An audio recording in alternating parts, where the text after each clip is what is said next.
Raider Nation, what's going on? It's Mitchell Renz here, host of the Raiders Report, and coming up on today's show, we're going to talk about Raiders OTA news from today and just everything that the nation needs to know about practice on May 29th. Before we get into all that information, if you don't know, I am going to be live Friday, Monday, and Tuesday for a Madden Live simulation, so please turn on those notifications. Please make sure you're subscribed, and honestly, from the bottom of my heart, I want the entire nation to pull up on Tuesday. It's going to be my final live show before the wedding. We're going to have some fun. We're going to do some things that we've never done before, and I really want y'all to pull up next Tuesday, 4 p.m. Eastern Time. Let's get into the news that probably a lot of people are wondering from practice today. First thing, Christian Wilkins, he did not practice. I also know that I said last week that he's dealing with a Liz Frank injury. Sorry, that's on me. I know I'm not a doctor, and I get injuries confused from time to time. He is dealing with a Jones fracture. I just wanted to make that extra clear because the other day when I came home from work, Chuck was watching the Raiders Report, and I was like,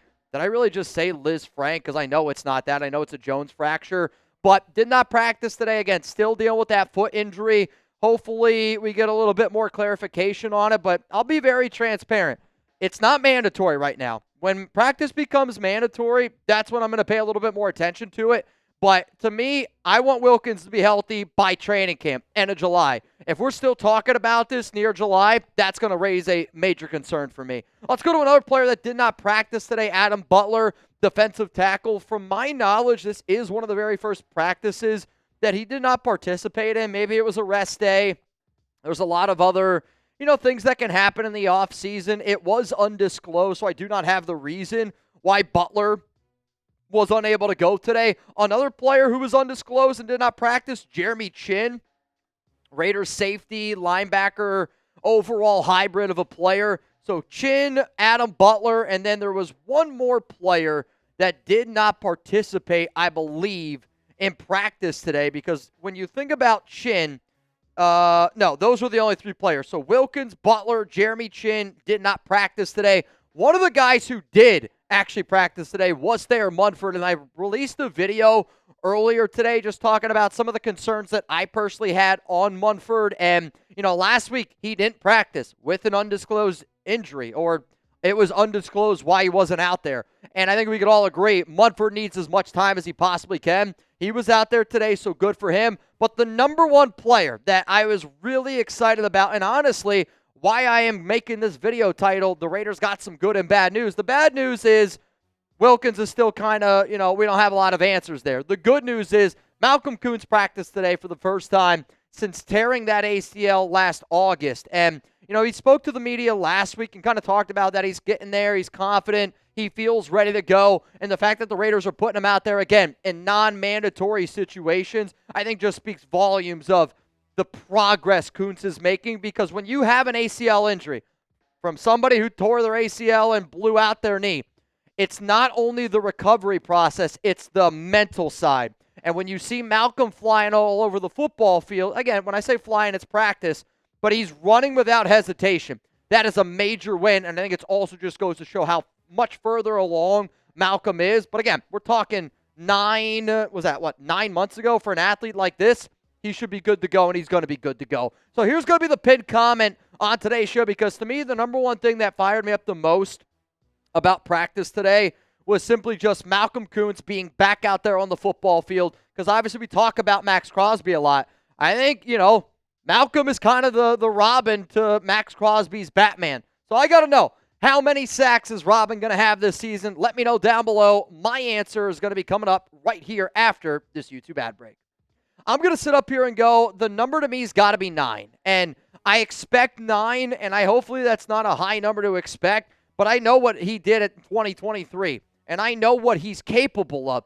And I think when you use him correctly and you allow him to be that guy that just pins his ears back and goes out and gets after the quarterback for a full 17-game season, when you also have young players like Pegues, Hemingway, hopefully a healthy Christian Wilkins, hopefully Adam Butler. This is going to give Malcolm more of an opportunity to be the player that we want him to be, and that is a sack artist. And I want him to be able to just go out, get after the quarterback. He's not the best in terms of stopping the run, but my expectations are high for Malcolm Koonce, and I expect him to have 9 sacks this upcoming season. Coming up next here on the show, we're going to get into some more practice news around the silver and black today, talking about the quarterbacks. We'll talk about some of the guys that stuck out at practice today, even some of the people, that shine, made an interception. And then at the very, very end, I'll give you my thoughts on all of the things that were said at Raiders press conference today. If you don't know, tomorrow we're going to be giving away an Ashton Jeanty jersey live here on the Raiders Report. $5 super chat to get in, or you can send in a super thanks to be entered in.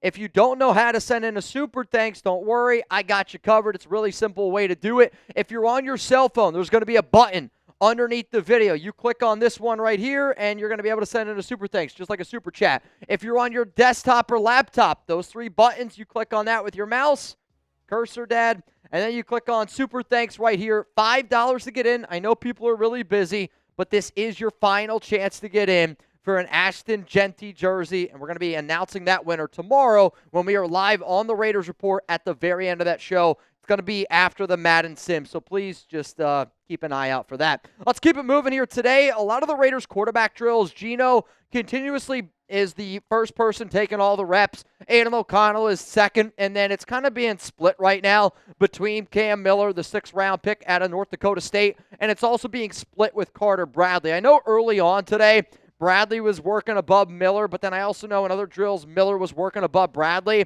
But, when you talk about Cam Miller, you got to talk about what Tom Brady sees in him. And Brady does see a lot of good qualities, if you will, in Miller. In the video that I'm going to talk about tomorrow, I kind of go into some of the notes of, what I've been hearing around Cam Miller this offseason. And so far, it's been good. They love his technique. They love his ability to get rid of the football quickly, which that shouldn't surprise you. That's something that Tom Brady loves. Let's keep it moving here on some of the Raiders news from practice today. Again, all the quarterbacks, the drills being broken down.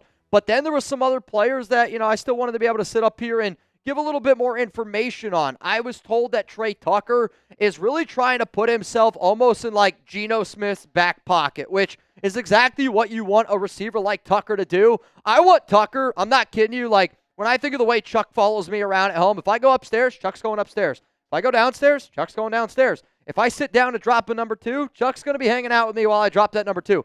That's what I want Tre Tucker to do with Geno Smith. In his back pocket, they need to be together because if Tucker takes that next step, this offense can really fly high. Jakobi Meyers, he did practice today, and he also spoke to the media. But what I want to talk about with Jakobi is there are some concerns, not from me, just from people in general, that the Raiders aren't going to give him a contract extension. I'm not saying that's anything that I've heard, but I've just seen what people have been talking about. And the fact that Jakobi and Kolton Miller are out there on the field and both of these guys are practicing when both of these guys have $0 million guaranteed on their deals and both of these guys want brand new contracts, I know for a fact that they saw the A.J. Cole deal go down.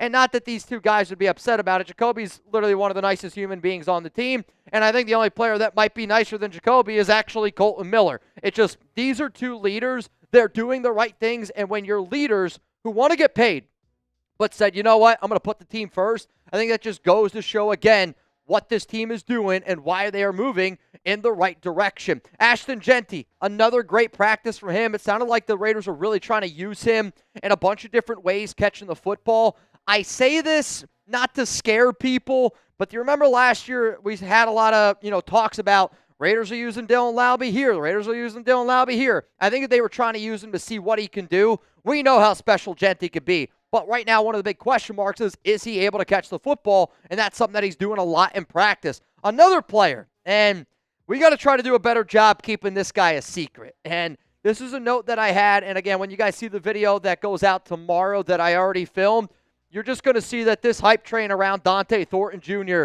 it's starting to gain a lot of steam. And I mean a lot of steam because of the athlete that he is. But when people realize that he's actually putting it together a receiver, and not that that should surprise you, he does have a lot of good route tree, a lot of good tape, honestly, from his days at Oregon. Sometimes you just need a little bit of a reminder of what you used to be able to do. Thornton Jr., though, I'm asking from the nation. We got to try to keep him a secret here a little bit. Bech, he also was at practice today. No contract issues. I keep on getting asked, he's the last rookie for the Raiders that hasn't signed. Are we having some issues there? No. From what I understand, no issues there.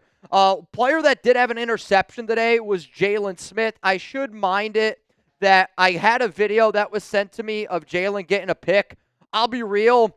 I don't know who tipped the football. I couldn't tell from the video that I received, but basically the ball was tipped at the line of scrimmage, went up into the air. Jalen Smith was able to catch the football and came down with a pick. But that's another turnover. I'll also say this, based on the video that I got, I couldn't see who threw the interception. So I don't know exactly who it was, but Jalen did come down with an interception, another turnover, and I wanted to be able to mention that because of the video that I got. Shout out to my dude who sent it to me. All right, let's get into now the people that spoke to the media today. And the people that spoke to the media today were Chip Kelly, Geno Smith, Jakobi Meyers, and also A.J. Cole. First up, though, was Chip Kelly. And some of the notes that I just wrote down here while Chip was talking was he said Michael Mayer was really impressing him early on, which is really exciting, I think, for a lot of Raiders fans to hear. He said that Ashton Jeanty is as talented as a running back entering the NFL as you're going to see. And I think for somebody who's been around a lot of football, that's something that you love to hear. Geno Smith's accuracy is off the charts, and he's much faster than what people realize. He did say that the O-line's not really easy to evaluate right now, which is a concern for me. Because, again, if you don't win in the trenches, it's going to be really hard to, get Jeanty the ball, get Bowers the ball, let Geno do his thing.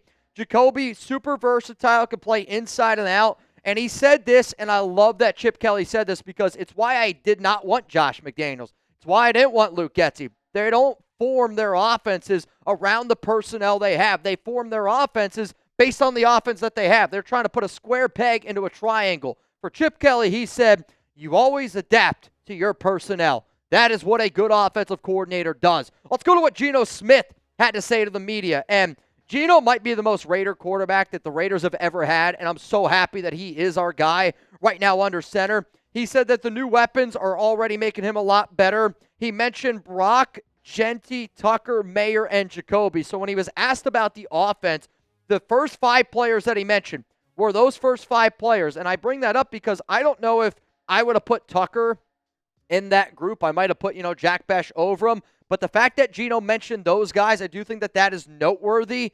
He said that Ashton is humble and way wiser beyond his years. Said that Maxx Crosby is one of the hardest working guys in the room. And he's impressed by Jeanty's pass protection. That gets me very, very excited because that's what we want to hear. We know Jeanty's great. How can we get him to take that next step? Catching the football and pass protection. And Geno's not a bullshitter. And Geno, for him to notice it, I think does mean a lot. Let's go to Jakobi Meyers. And probably out of all the press conferences, this one was my favorite. And Jakobi's such a real one. Jakobi is such an honest dude. And when you just listen to him talk, you can tell that he's just not afraid to always be himself, very comfortable in his own skin. He said that it's nice to have a vet around in terms of a quarterback like Geno. He said that Geno gets to the facility before him, which I love to hear. He said that Geno's already picking up the playbook. He said that he really likes, and not really likes, he's like, I really, really like Thornton Jr. Also goes ahead and says that everything is different this season, just from the guys bringing the energy. He really gave Pete Carroll his flowers, and if you didn't see the quote that he said about Pete Carroll, you absolutely have to go check it out.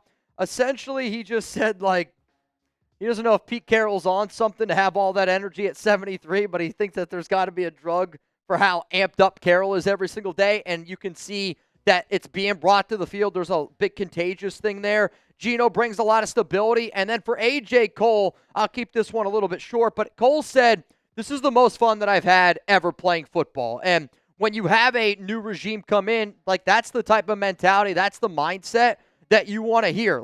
You want to hear that the Raiders are moving in the right direction. And Cole said that one of the reasons why he decided to sign that extension was because he thought that the Raiders were moving in that right direction. And he said that he doesn't think that anybody has more fun than Cole does. I'll be honest with you, Cole. I have a lot of fun doing what I do. So if you have more fun than I do, then I know for a fact that it was a great move that the Raiders made, giving A.J. Cole a contract extension, who is now the highest paid punter in the National Football League. If y'all made it this far in the video, I appreciate it. Again, this is the type of the offseason where anytime I get notes on something, I will always do my best to be able to provide those notes from practice. And even though I am not there, today's day and age with technology, cell phones, they're pretty crazy. You can get a lot of info very quickly. So I appreciate everyone who always hits that sub button.